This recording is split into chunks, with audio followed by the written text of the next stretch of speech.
ॐ वसुदेवसुतं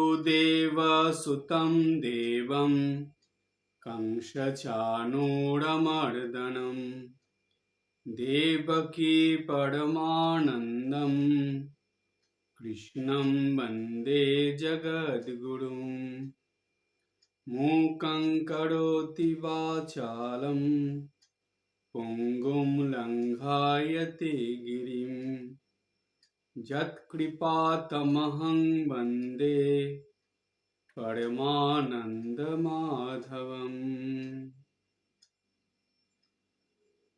ভগবান শ্রীকৃষ্ণের চরণে শতকোটি প্রণাম জানাই। আমাদের গীতার এই নতুন ধরনের ব্যাখ্যার ক্লাস দিব্যত্রয়ী অর্থাৎ ঠাকুর, মা এবং স্বামীজি, সেই সঙ্গে ভারতের বিভিন্ন সাধক সাধিকাদের জীবনালোকে এই গীতার অভিনব ব্যাখ্যা, সেই ব্যাখ্যা নিয়েই আমাদের গীতা ক্লাসের এই আলোচনাগুলো হয়ে থাকে। আমরা এই পর্যন্ত গীতার ৪র্থ অধ্যায়ের ৬ নম্বর শ্লোক পর্যন্ত জেনেছি বা ৬ নম্বর শ্লোকের ব্যাখ্যা আলোচনা হয়েছে। আজকে ৪র্থ অধ্যায়ের ৭ নম্বর শ্লোকের ব্যাখ্যা আলোচনা হবে। ৭ নম্বর শ্লোক শুরু করার আগে আমরা পুরনো অর্থাৎ আগে যেসব প্রসঙ্গ নিয়ে আলোচনা করা হয়েছিল ৬ নম্বর শ্লোকে, সেটা একটুখানি বলে ৭ নম্বরটা শুরু করব। ৬ নম্বর শ্লোকের শেষে ভগবান অর্জুনকে বলেছিলেন, সম্ভবামি আত্মমায়া। বলছেন, এই কথাটার মানে হলো যে আমি অবতীর্ণ হই, কিন্তু কিভাবে অবতীর্ণ হই? বলছে নিজ মায়া শক্তি আশ্রয় করে আমি এই জগতে অবতীর্ণ হই। যদি ভগবান তার নিজের মায়া শক্তি আশ্রয় করে এই জগতে অবতীর্ণ না হন, তাহলে তিনি যে কাজের জন্য এই জগতে এসেছিলেন সেই কাজ তিনি করতে পারবেন না। এই মায়া শক্তির দ্বারাই তিনি এই জগতের মানুষকে তার আসল স্বরূপটা, আসল রূপটা চিনতে দেন না। সেই কারণেই মানুষ বুঝতে পারে না। যদিও কখনো কেউ চিনে ফেলে, কিন্তু সে সেটা সংশয়ের মধ্যে থাকে, সম্পূর্ণভাবে সেটা প্রকাশ করতে পারে না। আর ভগবান মায়ার দ্বারা এমনভাবে ভুলিয়ে দেন, সে প্রকাশ করতে চাইলেও প্রকাশ করতে পারে না। আমরা দেখি শ্রী চৈতন্য মহাপ্রভু, শ্রীরামকৃষ্ণ, মা শারদা, স্বামী বিবেকানন্দ, এর আগেও যারা যারা এসেছেন, শ্রীকৃষ্ণ, শ্রীরামচন্দ্র, প্রত্যেকের জীবনে আমরা দেখি তারা যে ভগবান নরদেহ ধারণ করে পৃথিবীতে এসেছেন, কিন্তু পৃথিবীতে আসার পরও তারা যদি ভগবানের যে রূপ থাকে সেই রূপ, যে গুণ থাকে সেই গুণ, এবং যেই রকম তারা অলৌকিক জিনিস করতে পারে সেগুলো যদি করতেন, তাহলে কিন্তু মানুষ তাদেরকে এইভাবে গ্রহণ করতো না। তখনকার সময়ে মানুষ যারা ছিলেন তাদের সঙ্গে মিশে গিয়ে অবতারকে কাজ করতে হবে। সেই জন্যই অবতার পুরুষরা ওই রকমভাবে আসেন। ভগবান অবতার হয়ে এমনভাবে আসেন যে সেই সময়ে সমাজে যে সকল মানুষরা থাকে তাদের মধ্যে তারা মিশে যান, মিশে গিয়ে তাদের মতনই হয়ে তিনি কাজ করেন। কিন্তু তাদের প্রত্যেকটা কাজই এই জগতের মানুষের, বিশেষ করে ভক্ত মানুষদের উন্নতির জন্য, ধার্মিক মানুষদের জীবনে ধর্মকে ধরে আরো এগিয়ে চলার জন্য। এই ধর্মকে ধরে মানুষ যখন এগিয়ে চলতে শুরু করে, বা ধর্মকে ধরেই যখন মানুষ চলতে থাকে, তখন কি হয়, যেমন আলোর পাশে অন্ধকার থাকে, ঠিক তেমনি ধর্মের পাশেই কিন্তু অধর্ম থাকে, ভালোর পাশে মন্দটা থাকে। তাই ধর্মের পাশে অধর্ম সেই সৃষ্টির প্রথম থেকে ছিল, এখনো আছে। এই অধর্ম যখন মাথা চাড়া দিয়ে ওঠে, অর্থাৎ অধর্ম যখন ধর্মকে নিচের দিকে নামিয়ে দেয়, ধর্মর থেকে বেশিরভাগ মানুষই যখন অধর্মের পথে চলে যায়, মুষ্টিমেয় হাতে গোনা কিছু মানুষ কোনো রকমের ধর্মকে আঁকড়ে পড়ে থাকে, কিন্তু তাও ভয়ে ভয়ে। এই রকম অবস্থা যখন হয়, যখন ধর্মটা প্রায় নষ্ট হয়ে যাবে এরকম অবস্থা আসে, তখনই কিন্তু ভগবান নরদেহ ধারণ করে বা নারী দেহ ধারণ করে এই জগতে অবতীর্ণ হন। তার প্রথম কাজই হলো ধর্মকে অধর্মের থেকে আগে নিয়ে যাওয়ার জন্য চেষ্টা করা।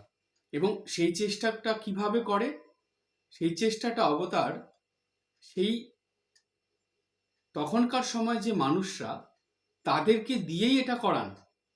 ওই ধর্ম নিয়ে যারা চলছে তাদেরকে সঙ্গে নিয়ে অবতার তিনি ওই অধর্ম নিয়ে যারা চলছে তাদের সঙ্গে মিশে গিয়ে বা তাদের মধ্যে থেকেই তাদের ভিতর থেকে অধর্মকে সরিয়ে ধর্মটাকে তাদের মনের ভিতরে প্রবেশ করিয়ে দেন।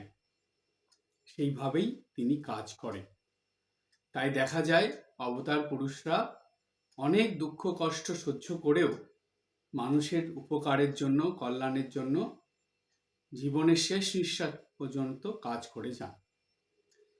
ব্যাপারটা কেমন হয় জানেন? ধরুন আপনি দেখবেন বাড়িতে একটা খুব দামি গাছ বা একটা খুব ভালো গাছ আপনি লাগিয়েছেন। ধরুন একটা চন্দন গাছ আপনি লাগিয়েছেন। দেখবেন কিছুদিনের মধ্যে সেই চন্দন গাছটার চারিদিকে এত আগাছা উঠবে যে সেই চন্দন গাছটাকে কিছুতেই বাড়তে দেবে না। তারা সেই গাছটাকে একদম ঢেকে দেবে এবং দিনের পর দিন সেই গাছটাকে নষ্ট করে দেবে। তাই কি করতে হয়? ধরুন আপনি গাছটা লাগিয়ে দিয়ে কয়দিন যত্ন নিয়ে কোথাও চলে গেলেন বা খুব একটা ওইদিকে খেয়াল করতে পারেননি, তখন দেখলেন যে ওই গাছটার এমন অবস্থা হয়েছে, আগাছাগুলো এমনভাবে ওটাকে ছেকে ধরেছে বা ঘিরে ধরেছে যে চন্দন গাছটাকে আপনি খুঁজেই পাচ্ছেন না, কোথায় লাগিয়েছেন সেটাকে আপনি বুঝতেই পারছেন না। তারপরে যখন দেখলেন যে না, আরে গাছটা তো এখনো বেঁচে আছে, কিন্তু এ কি অবস্থা হয়েছে, সঙ্গে সঙ্গে আপনি কি করেন? সেই আগাছাগুলোকে ধীরে ধীরে সেই চন্দন গাছের পাশ থেকে সব পরিষ্কার করে গাছটাকে আবার ভালোভাবে বড় হতে সাহায্য করে। তো ঠিক তেমনি ধর্মর উপরে যখন অধর্মের এই রকম চাদরের মতন ঢাকা পড়ে যায় ধর্মটা অধর্ম দ্বারা, ধর্মের চারিদিকে যখন অধর্মের প্রভাবটা বেড়ে যায়, তখনই ভগবান এসে এই অধর্মটাকে সরিয়ে ধর্মটাকে স্থাপন করে বা ধর্মটাকে বাড়িয়ে দেন। স্থাপন করেন না, ধর্ম তো থাকেই, সেটাকে আরো বাড়িয়ে তোলেন। ভগবানের বিধান হলো, সৃষ্টির নিয়ম হলো যে ধর্ম সবসময় আগিয়ে থাকবে, অধর্ম যেন কিছুতেই ধর্ম থেকে আগিয়ে না যায়।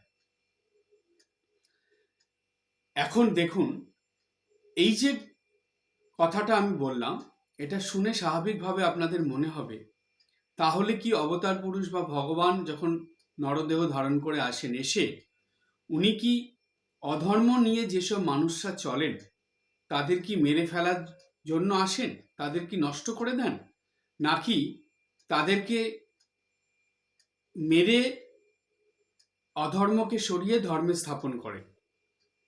সেটা আমরা দেখেছি ত্রেতা যুগে শ্রীরামচন্দ্র এসেছেন, যারা যারা অধর্ম নিয়ে চলছিল তাদের সঙ্গে যুদ্ধ করে তাদেরকে বধ করেছেন এবং অধর্ম সরে গিয়ে আবার ধর্মের স্থাপনা হয়েছে। ভগবান শ্রীকৃষ্ণ আসলেন, তিনিও তাই করলেন।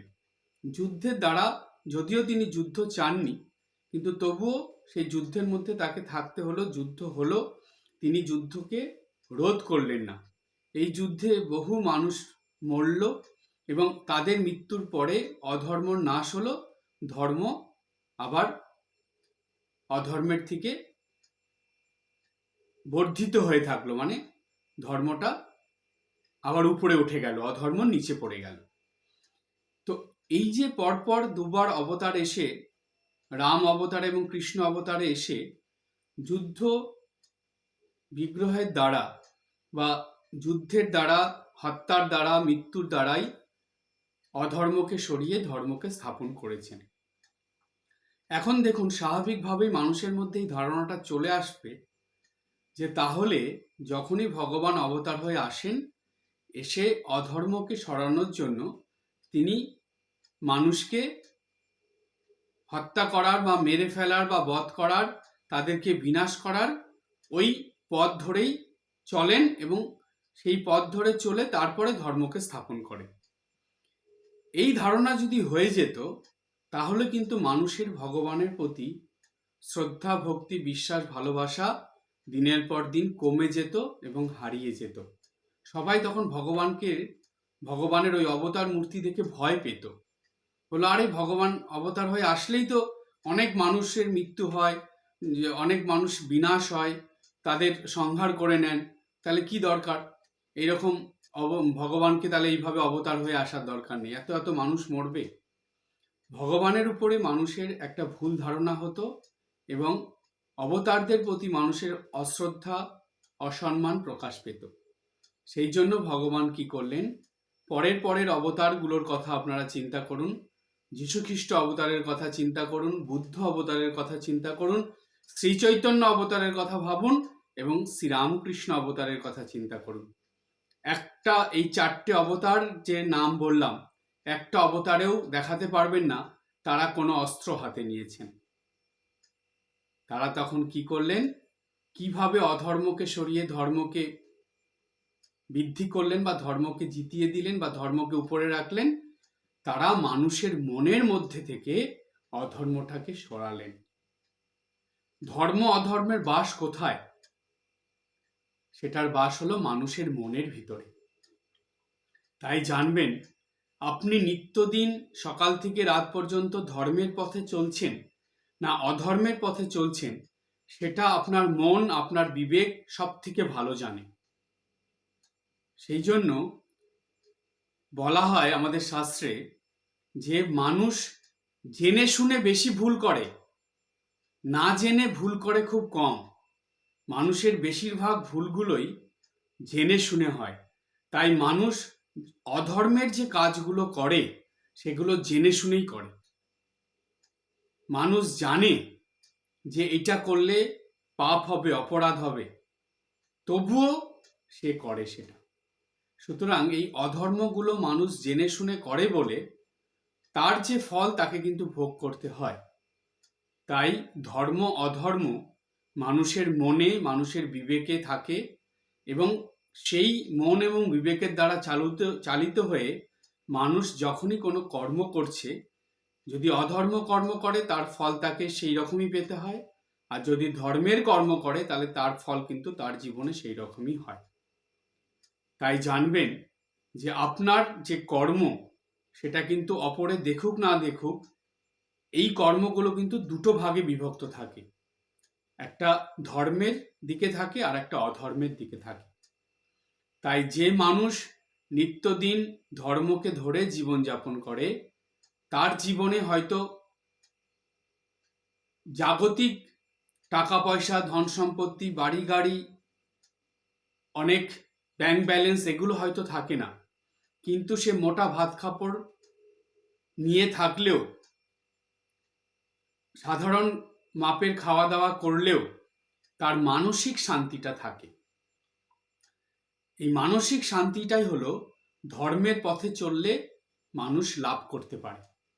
আর অধর্মের পথে চললে মানুষ এই জীবনে জাগতিক সুখ স্বাচ্ছন্দ্য, জাগতিক ভোগ সুখ এগুলো লাভ করে, জাগতিকভাবে মানুষটা, আনন্দে থাকে, কিন্তু মানসিকভাবে নয়। মানসিকভাবে সে সুখ শান্তি আনন্দ পায় না। তাই অন্তর্জগৎ আর বহির্জগৎ, এই দুটো কথা আপনারা জানেন, এটা মাথায় রাখবেন। অন্তর্জগৎ হলো ধর্মের স্থান, আর বহির্জগৎ হলো অধর্মের স্থান। তাই যারা বেশি বহির্মুখী জীবনযাপন করে, বহির্জগতের সঙ্গে যাদের বেশি মনের সম্পর্ক থাকে, বহির্জগতের দিকে যাদের বেশি মন থাকে, তারা ধর্মের পথে বেশি চলতে পারে না। তাদের যাত্রাটা হয় অধর্মকে সঙ্গে নিয়ে অধর্মের পথে। আর যারা অন্তর্জগৎ নিয়ে থাকে, যারা ধর্মের পথে থাকে, পুজো পাঠ, জপ ধ্যান, পড়াশোনা, গুরুবাক্য পালন, এগুলোর মধ্যে দৈনন্দিন জীবনের বেশিরভাগ সময় কাটায়, তাদের জাগতিক এই সুখ স্বাচ্ছন্দ্য না থাকলেও মানসিক সুখ স্বাচ্ছন্দ্য আনন্দ তাদের মধ্যে থাকে। কারণ তাদের অন্তর্জগৎটা শুদ্ধতা পবিত্রতায় ভরে থাকে। তাই প্রত্যেকটা মানুষ যা করে সেটা তার অন্তর্জগতের মধ্যে কাজ করতে শুরু করে। বহির্মুখী জীবন হলে সেটা অধর্মের হবে, অন্তর্মুখী জীবন হলে সেটা ধর্মের হবে। তাই দেখবেন যারা ধর্মজীবন যাপন করে, যারা নিত্যদিন সকাল সন্ধ্যায় ঠাকুর ঘরে যায়, যারা নিত্য পূজা করে, যারা আশ্রমে যায়, সাধুসঙ্গ করে, তাদের দেখবেন তাদের মধ্যে ধীর স্থির শান্ত ভাব থাকে এবং মানসিকভাবে তারা শান্তিতে থাকে। তাদের জীবনের যে ধরনটা সেটা, এবং যারা নিত্যদিন ঠাকুর ঘরে যায় না, যারা নিত্যদিন সকাল সন্ধ্যায় ঠাকুর ঘরে গিয়ে বসে না, যারা আশ্রমে যায় না, যারা সাধুসঙ্গ করে না, গুরুবাক্য পালন করে না, জপ করে না, তাদের জীবন দেখবেন, আর যারা এগুলো করে তাদের জীবন দেখবেন, দেখবেন আকাশ পাতাল তফাৎ, আকাশ পাতাল তফাৎ। তাই বলা হয়, স্বামীজি বললেন যে এই মানব জীবনে যত রকম সমস্যা আসে, সব সমস্যাই ধর্ম মধ্যে থেকে বা ধর্মকে সঙ্গে নিয়ে সেই সমস্যার সমাধান করা যায়। ধর্মকে ছেড়ে যদি সমস্যার সমাধান করা হয় বা করার চেষ্টা করা হয়, তাহলে সেটা সম্ভব হয়ে ওঠে না। সেটা বরঞ্চ আরো মানুষকে অসুবিধার মধ্যে, বিপদের মধ্যে ফেলে। তাই দেখুন, যেহেতু আমাদের ভারতবর্ষ ধর্মের দেশ, দেখবেন কোনো একটা কিছু অসুবিধা বিপদ হলে মানুষ কিন্তু হয় কোনো মন্দিরে গিয়ে পূজা দেয়, কিংবা কোনো আশ্রমে যায়, কিংবা কোনো ঠাকুর দেবতার কাছে মানত করে, কিংবা তারা বাড়িতে কোনো দেবদেবীর বড় করে পূজা করে। কারণ কি জানেন? তাদের মনে এটা আছে যে আমার এই যে অসুবিধা, এই যে বিপদ, এই যে সমস্যা, এটার থেকে একমাত্র উদ্ধার করতে পারবে ঐশ্বরিক শক্তি, ভগবান বা ঈশ্বর। তিনি আমাকে এই বিপদ থেকে উদ্ধার করতে পারবেন। তাই মানুষ কিন্তু যে কোনো সমস্যা বিপদ হলে তারা, সে হয়তো ধর্মের দিকে বেশি তার মন নেই, সে নিত্যদিন দেখা গেল ঠাকুর ঘরে যায় না বা নিত্যদিন সন্ধ্যা বন্দনাও করে না, কিন্তু বিপদ আসলেই সে দেখা যাচ্ছে যে কোনো না কোনো মন্দিরে গিয়ে সে পূজা দিয়ে আসছে, বা কোনো না কোনো আশ্রমে গিয়ে সে সেই মন্দির থেকে ঘুরে আসছে বা প্রণাম করে আসছে, প্রার্থনা করে আসছে। কেন? কারণটা কি? কারণ এটাই যে তার মনের ভিতরে এই বোধটা আছে যে আমার সমস্যার সমাধান ধর্মের পথে ধরেই করা যাবে, বা ধর্মের পথে চললেই আমার জীবনের সমস্যার সমাধান হবে। তাই জানবেন, একটা আশ্চর্য কথা বা একটা আশ্চর্য ব্যাপার আপনাদের বলি, প্রত্যেক মানুষই কিন্তু, এই সারা পৃথিবীর কথা ছেড়েই দিন, এই ভারতবর্ষের প্রায় বেশিরভাগ মানুষই, কিংবা বলতে পারেন প্রত্যেকটা মানুষই কিন্তু, তারা জেনে শুনে কিংবা অজান্তেও এই ধর্মের পথ ধরেই জীবনে এগিয়ে চলে। হয়তো তারা কাউকে বুঝতে দেয় না বা জানতে দেয় না, কিন্তু অসুবিধায় পড়লে তারা কিন্তু কোনো না কোনো দেবদেবীর কাছে অবশ্যই প্রার্থনা করে, মানত করে, অবশ্যই তাদের স্মরণ মনন করে। তাই জানবেন, আমাদের রক্তের মধ্যেই ধর্ম মিশে আছে। এই ধর্মকে নিয়েই আমাদের চলতে হয়। যতবার আমাদের এই ভারতবর্ষে বা এই পৃথিবীতে যতবার অধর্ম বেড়েছে, ধর্মের গ্লানি হয়েছে, ততবারই ভগবান অবতার হয়ে এসেছেন।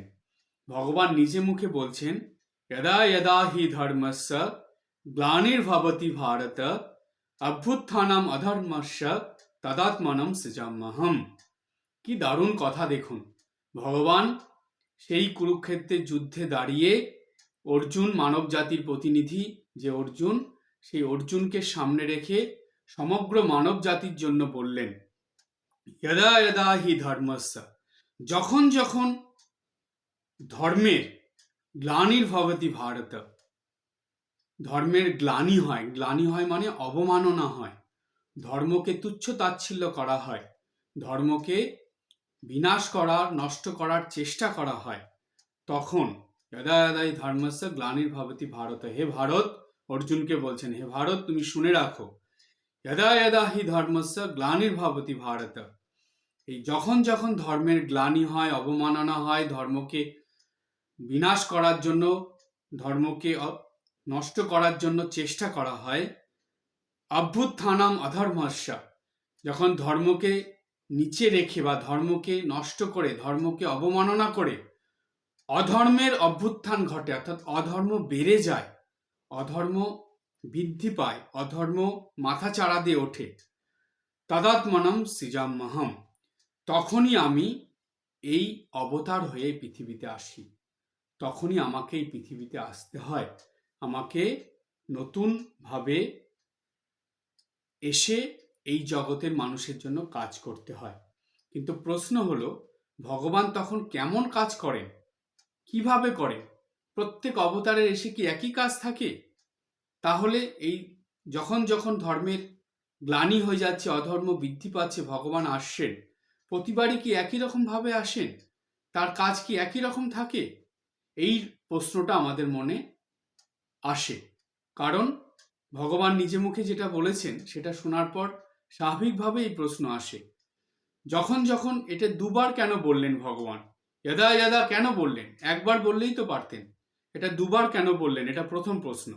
দ্বিতীয় প্রশ্ন হলো যে ভগবান যে আসেন, তার আসার কি সময়টা কি, কিভাবে তিনি বোঝেন যে এই সময় তাকে যেতে হবে, এবং প্রতিবার অবতার হয়ে এসে যখন যখন এসেছেন তিনি কি একই ধরনের কাজ করেছেন? কি কাজের জন্য তিনি আসছেন? এই প্রশ্নগুলোর উত্তর আমরা এখন জেনে নেব। ভগবান চতুর্থ অধ্যায়ের এই 7 নম্বর শ্লোকটা বলতে গিয়ে প্রথমেই বললেন, যদা যদা হি ধর্মস্য গ্লানির্ভবতি ভারত। এই শ্লোকটা খুব বিখ্যাত, বেশিরভাগ মানুষরাই এটা জানে, যারা একটু ভক্ত মানুষ, গীতা পড়ে বা যারা মহাভারত দেখেছে টিভিতে, তারা প্রায় সবাই এটা জানে যে এই মন্ত্র, এই যে শ্লোকটা, এটা তাদের প্রায় মুখস্থ, কিন্তু এটার মধ্যে অনেক গভীর তত্ত্ব আছে, সেটা সবার জানা নয়, আর সেটা জানার জন্যই এই গীতা ক্লাসগুলো আমাদের নেওয়া। এখানে প্রথমেই প্রশ্ন আসে মনে, কখনো আপনাদের মনে এটা প্রশ্ন এসেছে? দেখুন, একটা নতুন জিনিস, যে ভগবান এখানে একটা শব্দকে দুবার কেন উচ্চারণ করলেন? যদা যদা হি ধর্মস্য, কেন দুবার বললেন? কিছু তো কারণ নিশ্চয়ই থাকবে, এটা প্রশ্ন তো আসে মনে। এই উত্তর পেতে হলে একটা, আমার জীবনে একটা সত্যি ঘটনা আপনাদের বলি। আমি জয়েন করার আগে একজন মহারাজের কাছে যেতাম। তিনি আমাদের সংঘের নয়, কিন্তু আমাদের এই সংঘেই একজন মহারাজ, তিনি মায়ের কাছ থেকে দীক্ষা নিয়েছিলেন, তারপরে তিনি নিজের মতন বাইরে একটা আশ্রম করেছিলেন। তো আমি যেই মহারাজের কাছে মাঝে মাঝে যেতাম, তিনি ছিলেন ওই যে মায়ের দীক্ষিত যে মহারাজ ছিলেন তার শিষ্য। তো সেই মহারাজের কাছে মাঝে মাঝে যেতাম। তো আমি একটা জিনিস লক্ষ্য করতাম যে সেই মহারাজ যখন কথা বলতেন, কিছু কিছু সময় দেখতাম যে তিনি একটা শব্দ বলছেন, সেটাকে জোর দিয়ে দুবার করে বলছেন। যেমন আমি যদি জিজ্ঞেস করতাম, আচ্ছা মহারাজ এই কাজটা কি হবে, তিনি বলতেন হবেই হবে, অবশ্যই হবে। আবার যখন বলতাম মহারাজ এই কাজটা কি করতে পারবো, তিনি বলতেন পারবে, অবশ্যই পারবে। তার মানে আমি দেখতাম উনি প্রায়ই কোনো একটা শব্দকে দুবার করে জোর দিয়ে উচ্চারণ করে দিতেন। তো একদিন আমার মনে একটা প্রশ্ন আসলো যে আচ্ছা মহারাজকে জিজ্ঞেস করবো তো উনি কেন এরকম দুবার করে বলেন। দেখুন, একটা সাধারণ ব্যাপার, কিন্তু তবুও তার মধ্যে নিশ্চয়ই তো কোনো কারণ থাকবে। তো তখন আমি মহারাজকে জিজ্ঞেস করলাম, আচ্ছা মহারাজ, আমি খেয়াল করেছি আপনি যখন এরকম কিছু আপনি বলেন, কোনো একটা কাজের কথা বা আপনাকে কিছু জিজ্ঞেস করি, তখন আপনি পার্টিকুলার কোনো একটা শব্দ সেটাকে জোর দিয়ে একবার ছাড়া দুবার করে বলেন, কেন, কি কারণ সেটা? তখন মহারাজ আমার প্রশ্নটা শুনে হাসলেন, হেসে বললেন, বাহ, তোমার মনে তো ভালো প্রশ্ন এসেছে। তারপরে বলছেন যে দেখো, যখন তুমি একটা কথা বললে, সাধারণভাবে একবার উচ্চারণ করে দিলে, বোঝা গেল ঠিক আছে, এটা হতেও পারে, নাও হতে পারে, এটা হলে হবে, না হলে না হবে, পারলে পারবে, না পারলে নাই, এটার মধ্যে কোনো জোর থাকে না।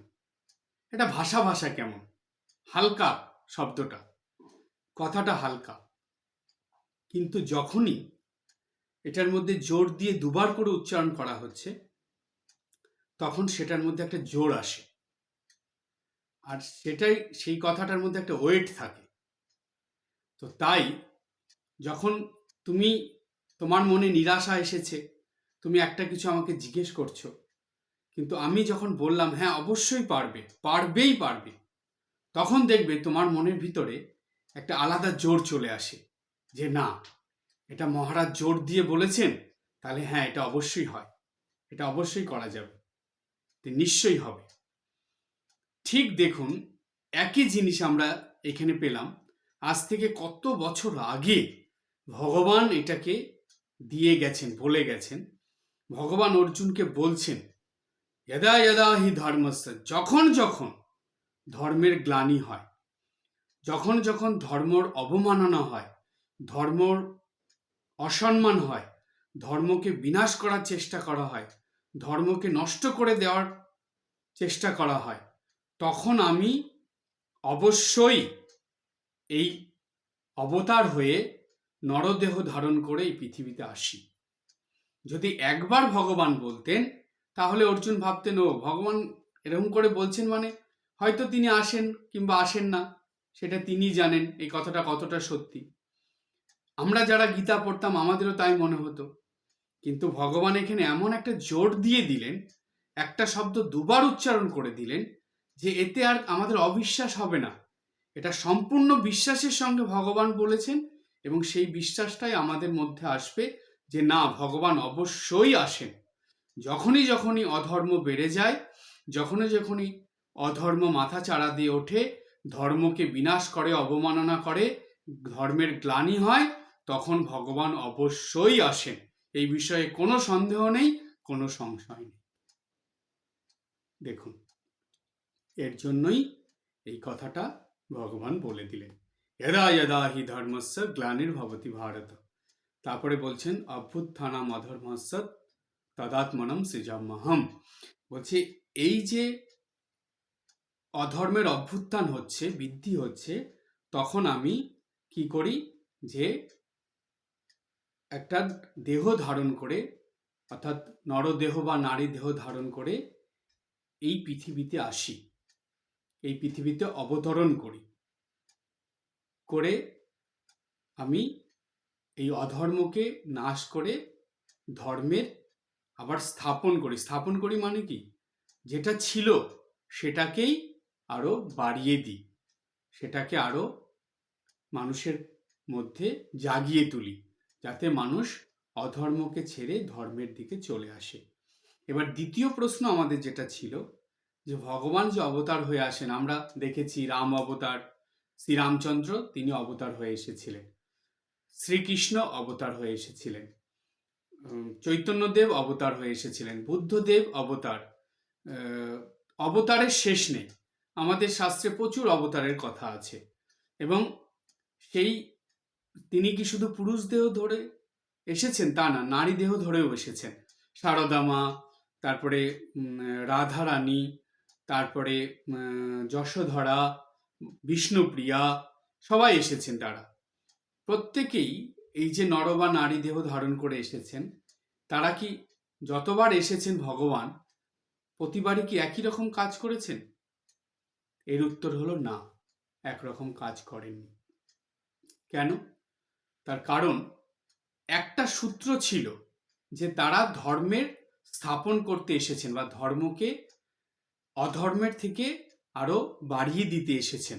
মানুষ যাতে অধর্ম থেকে ধর্মের পথে আসে সেই কাজ করার জন্য এসেছেন। এটা কিন্তু প্রত্যেক অবতারে একই রকম ভাবে এই কাজটা তারা করেন, কিন্তু কাজের পদ্ধতিটা আলাদা হয়ে যায়। সেটা যুগ প্রয়োজনে সেই কর্ম পদ্ধতিটা ভগবান পরিবর্তন করে নেন, কিন্তু উদ্দেশ্য একটাই থাকে, ধর্মকে স্থাপন করা। কিন্তু এই ধর্মকে স্থাপন করার যে পদ্ধতিটা, সেটা ভগবান পরিবর্তন করে নেন। কোন অবতারে এসে কিভাবে করবেন সেটা তিনি ঠিক করেন। এই যে অবতার হয়ে ভগবান আসছেন, এসে যে কর্ম করছেন, এই কর্মের মধ্যে দুটো ভাগ থাকে। যখনই ভগবান নরদেহ বা নারী দেহ ধারণ করে এই পৃথিবীতে অবতীর্ণ হন, তখন তার পিছনে দুটো কারণ থাকে। দু ধরনের কারণ নিয়ে ভগবান এই পৃথিবীতে আসেন। এখন প্রশ্ন হলো, এই দু ধরনের কারণ কি? একটা নতুন বিষয় আজকে আপনাদের বলবো। এই যে ভগবান অবতার হয়ে আসেন, তার পিছনে দুটো কারণ থাকে। কি দুটো কারণ? প্রথম হলো বহিরঙ্গ কারণ, আর দ্বিতীয় হলো অন্তরঙ্গ কারণ। বহিরঙ্গ কারণ, অন্তরঙ্গ কারণ, একটা নতুন কথা, নতুন বিষয় আজকে আপনারা জানছেন। প্রশ্ন হলো, এই বহিরঙ্গ কারণটা কি, আবার এই অন্তরঙ্গ কারণটাও কি? প্রথমে আমরা বহিরঙ্গ কারণটার মধ্যে যাই। বলছে ভগবান তিনি বলে দিলেন যে ধর্ম স্থাপনার্থায় সম্ভবামি উগে যুগে, অর্থাৎ ধর্মকে স্থাপন করার জন্য, ধর্মকে দৃঢ়ভাবে এই জগতে মানুষের কাছে পৌঁছে দেওয়ার জন্য, বা ধর্মকে ধরে মানুষ যাতে ক্রমাগত উন্নতির দিকে এগিয়ে যেতে পারে, সেই কারণে, অর্থাৎ ধর্মের গোড়াটাকে শক্ত করে দেওয়ার জন্য আমি যুগে যুগে এই ধরাধামে অবতীর্ণ হই। অর্থাৎ ভগবানের যে আবির্ভাব, সেটা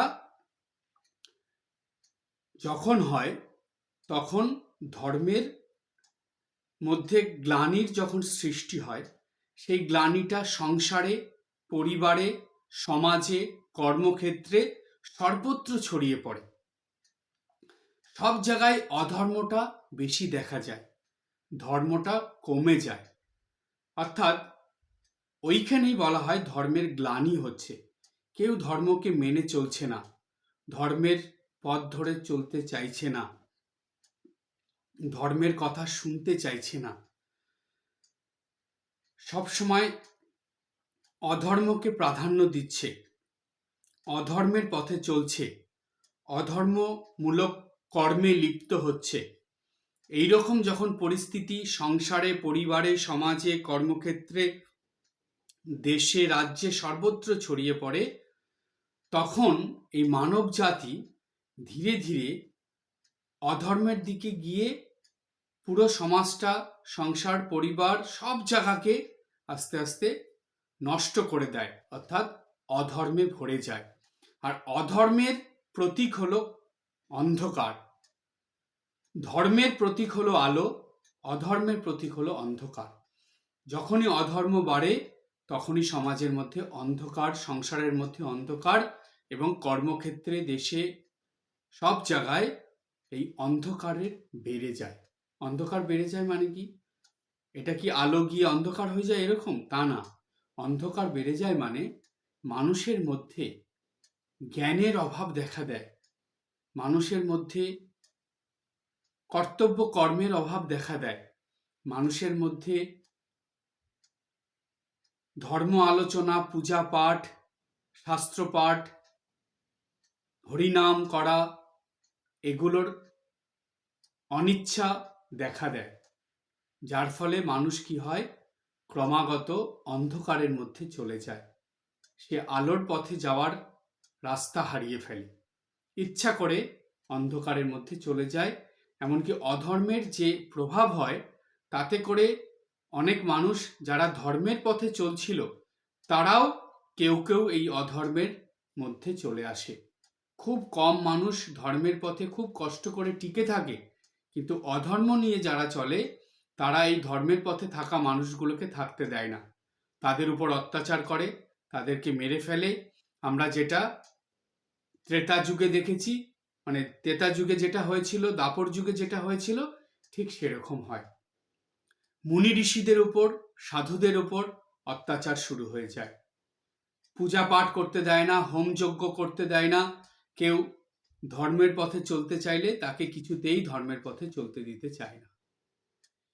এই যে অধর্মের যখন প্রভাব বেড়ে যাচ্ছে, ধর্মের গ্লানি হচ্ছে, সেই সময় কি হয়? ভগবান আর স্থির থাকতে পারেন না, তখন তিনি অবতীর্ণ হন হয়ে যে মুষ্টিমেয় কজন মানুষ ধর্মকে কোনো রকমে ধরে বেঁচে আছে তাদেরকে নিয়ে, তাদের মধ্যেই তিনি জন্মগ্রহণ করেন, কোনো ধর্মপ্রাণ মানুষের ঘরে জন্মগ্রহণ করেন, করে তাদেরকে নিয়ে এই অধর্মের বিরুদ্ধে তিনি তার কর্ম শুরু করেন, যাতে অধর্মকে সরিয়ে ধর্মকে মানুষের সংসারে, পরিবারে, সমাজে, কর্মক্ষেত্রে সব জায়গায় প্রবেশ করিয়ে দিতে পারেন। ঠিক সেইভাবে তিনি কর্মটা শুরু করেন। যদি খুব ভালো করে চৈতন্যদেবের জীবনী পড়েন, একটু চিন্তা করেন, খুব ভালো করে ঠাকুর শ্রী রামকৃষ্ণ দেবের জীবনী পড়েন, একটু চিন্তা করেন, শ্রীমা সারদা দেবীর জীবনী পড়ে একটু চিন্তা করবেন, দেখবেন ঠিক আমি যেটা বললাম সেই কাজটাই তারা করেছেন।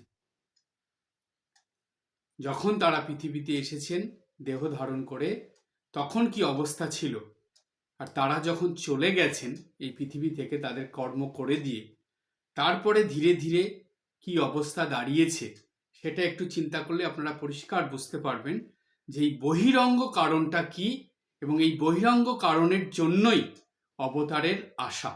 সেটা হলো 1 নম্বর বহিরঙ্গ কারণ। আর এই বহিরঙ্গ কারণের মধ্যে এটাই পড়ে যে পরিবারে, সংসারে, সমাজে, দেশে, রাজ্যে, বিভিন্ন জায়গায় যে অধর্ম ছড়িয়ে পড়ে, সেই অধর্মর হাত থেকে ধার্মিক মানুষদের, ধর্মপ্রাণ মানুষদের বাঁচানোর জন্য, রক্ষা করার জন্য, এবং সেই সংসারে, পরিবারে অধর্মকে সরিয়ে ধর্মকে প্রবেশ করানোর জন্য এই অবতার আসেন, এসে এই কাজটা তিনি করেন। প্রত্যেক অবতারে তাই হয়েছে, তাই এটাকে বহিরঙ্গ কারণ হিসাবে ধরা হয়। এরপরে আরেকটা থাকলো, সেটা হলো অন্তরঙ্গ কারণ। এই কারণটার খুব গভীর অর্থ। অন্তরঙ্গ কারণ, এটাকে একটু খুব গভীর অর্থ বলে একটু মন দিয়ে ভালো করে বুঝতে হবে। তাই আজকে যেহেতু এতটা আলোচনা হয়ে গেল, আজকে বহিরঙ্গটাই ভালোভাবে আপনারা চিন্তা করে বুঝে নেবেন। এই ঠিক 7 দিন সময় দেওয়া থাকলো, 7 দিনের পরে যখন এর পরবর্তী ক্লাস হবে তখন আমরা বহিরঙ্গটা একটুখানি বলে অন্তরঙ্গ ব্যাখ্যার মধ্যে প্রবেশ করব। তখন দেখবেন আপনারা এই অন্তরঙ্গ কারণটা খুব ভালো করে বুঝতে পারবেন। আজকে এই পর্যন্ত। সবাই ভালো থাকবেন, হাসি খুশি আনন্দে থাকবেন। ওম শান্তি শান্তি শান্তি।